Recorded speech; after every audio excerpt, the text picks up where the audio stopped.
شروع اللہ کے بابرکت نام سے جو بڑا مہربان نہایت رحم والا ہے۔ ایک بزرگ بیمار ہوئے تو ان کی والدہ ان کی عیادت کو تشریف لائیں۔ وہ بزرگ اپنی والدہ کی آمد کا سن کر حشاش بشاش ہو کر اٹھے اور والدہ کے سر کا اور پاؤں کا بوسہ لیا۔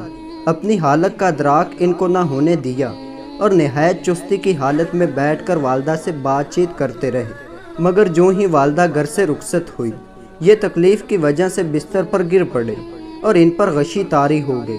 جب ہوش آیا تو اہل خانہ نے پوچھا کہ آپ نے اس طرح اپنے آپ کو مشقت میں کیوں ڈالا؟ تو فرمانے لگے کہ بچے کی ہر ہائے اور درد بھری آوازیں والدین کے دل میں زخم کر دیتی ہیں، اس لیے میں اپنی والدہ کو اس عذاب سے گزارنا نہیں چاہتا تھا۔ شاید آپ کے والدین نے آپ کی توقعات کو پورا نہ کیا ہو، مگر یقین کریں ان کے پاس جو بھی تھا انہوں نے وہ سب آپ پر لٹا دیا ہے۔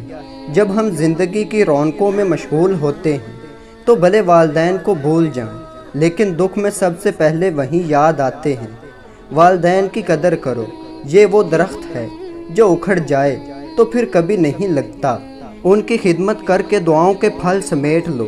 ماں زندگی کی طریق راہوں میں روشنی کا مینار ہے اور باپ ٹھوکروں سے بچانے والا مضبوط سہارا۔